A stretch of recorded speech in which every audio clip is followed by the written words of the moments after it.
Welcome to day 19 of our devotional journey through the book of Acts. We are going for 30 days, and today we're going to hear from one of my favorite pastors and friends, the lovely Monica Bates. She's created a beautiful chapter in here called The Gift of Passion.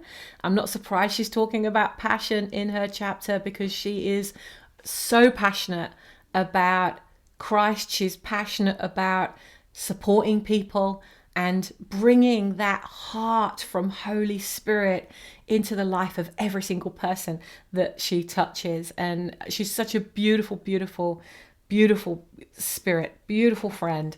And I'm very much looking forward to interviewing her on the podcast as well. So do watch out for that on the channel too. So her chapter starts on page 117. We are reading from This Is the Way, the Gateway Devotional, which you can go to www.gatewaydevotions.com and get your own copy of this if you haven't got it already.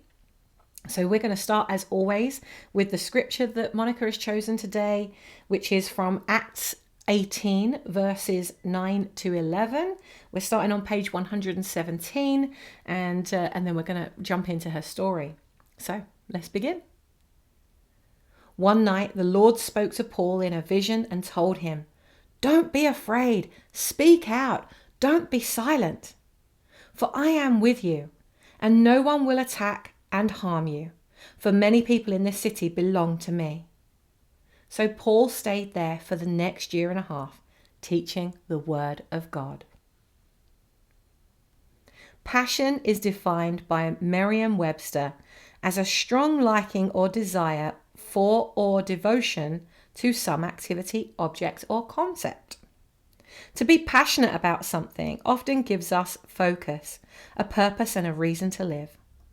Passion can be a force, driving us in a certain direction, and passion can be a strength, giving us courage to press pause in life when we need to get back on track.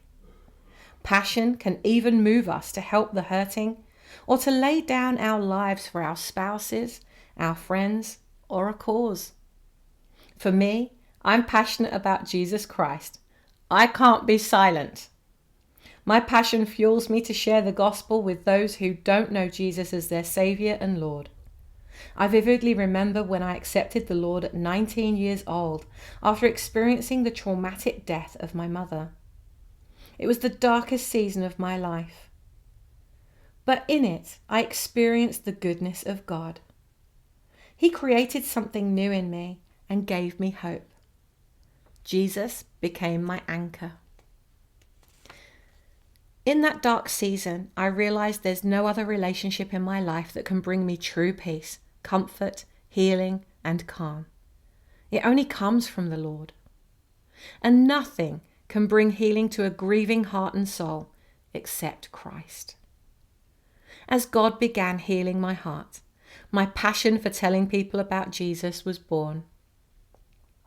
The passion the Apostle Paul had for the Gentiles in Acts 18 demonstrates his determination to share the love of Christ with others. Every week in the Jewish synagogue, Paul would reason and debate, trying to persuade those who were listening that Jesus is their long-awaited Messiah. When no one wanted to accept the truth of what he was preaching, Paul sought out the Gentile community to share the gospel. Paul went to the home of Titus Justus, a Gentile who worshipped God and lived next door to the synagogue. Crispus, the leader of the synagogue, and everyone in his household believed in the Lord. Many others in Corinth also heard Paul, became believers, and were baptized. You'll find that in Acts 18, verses 7 to 8.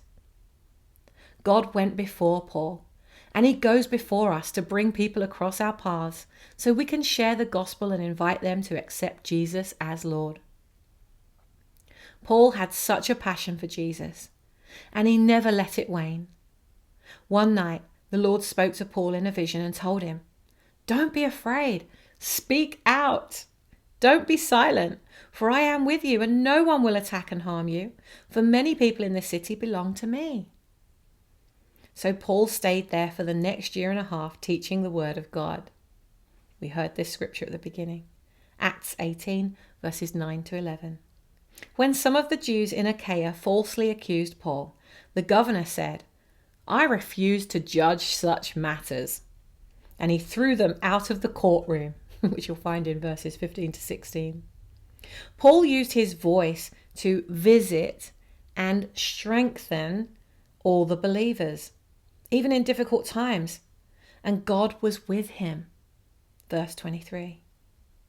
Your voice is given to you by your Father to share the heart and the love of his Son, your mighty Saviour.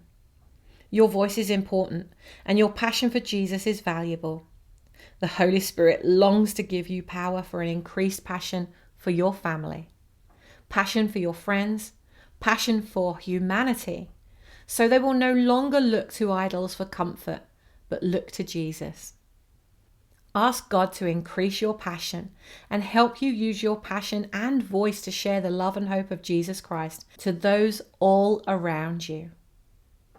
You have the ability to give people a priceless gift that will change their legacies and future generations forever.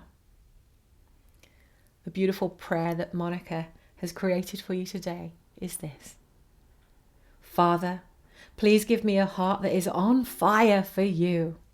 Since your word says in Jeremiah 1 verse 9, I have put my words in your mouth. I know you will give me the right words to say to share about who you are in truth and love. As I encounter those around me who need a touch from you and who need to know you are the risen Saviour, I know you will lead me in ways I should go and words I should use. In Jesus' name, Amen.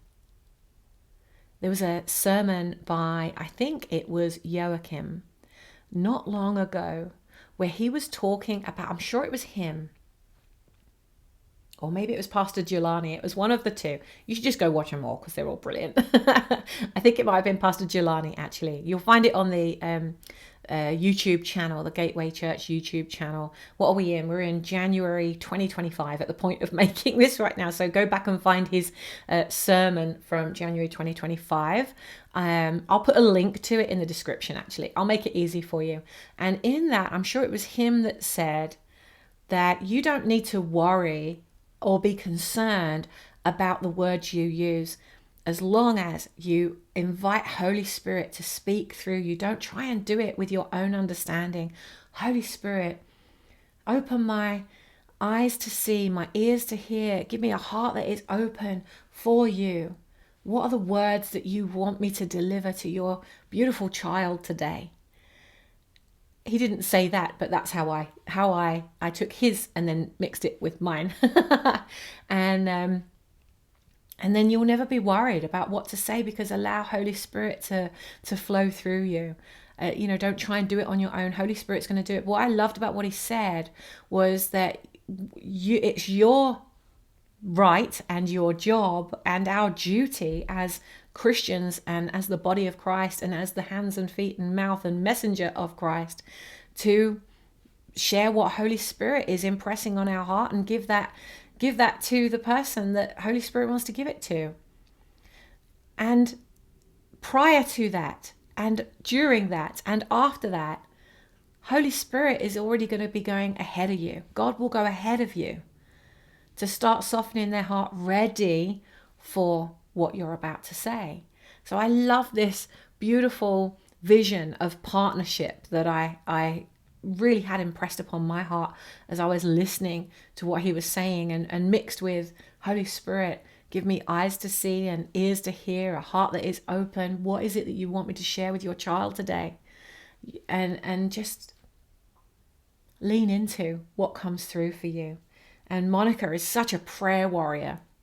Literally, just a few days ago, we were at the prayer meeting, and I'm holding hands with Monica, and we're praying, and I've got Monica on one side, Greg on the other, and we're praying. We're praying in the Spirit for our children, for our brothers and sisters, and mums and dads, and the schools, and the leadership of the country, not just our country, but every country, the leadership of the church. We're praying for so much in those prayer meetings. If you have a prayer request, put it in the comments below. And next time we go to, actually, I'm not even going to wait for a prayer meeting. I'm just going to pray for you. So put it in the chat if there's something you want us to pray for. And remember that Greg and I have also got a channel and a podcast called Empowering Prayers. So if you've got a prayer you want us to pray for you and in agreement with you, remember that wherever there are two or more gathered in my name, I'll be there. So let's amplify your prayers to heaven. So the activation for today is this. Are you excited to tell people about your relationship with Jesus? Or are you lacking the passion you once had? Ask God to remind you when you first became passionate for Jesus and to ignite that flame again. If you've never felt excited about sharing the gospel, read Matthew 28:19-20. Ask God to give you the same passion and confidence that the early Christians possessed. Where is God calling you to speak boldly about your faith? Identify one specific person or group you can share the love of Jesus with this week. Write their name or names down and ask God to go before you and give you courage. Now is the perfect opportunity for you to do that as we go into the journaling section of today. This is your opportunity to ask Holy Spirit, invite Holy Spirit and ask him, what are you saying to me? Take the next couple of minutes to be still. Know that he is God. He is listening. He's got a message for you. He can guide you today. So just give yourself the next couple of minutes. This powerful, intentional, and creative time to listen what he wants to impress in your heart. Enjoy. Keep being a blessing. And I'll see you tomorrow for day 20. Let's begin.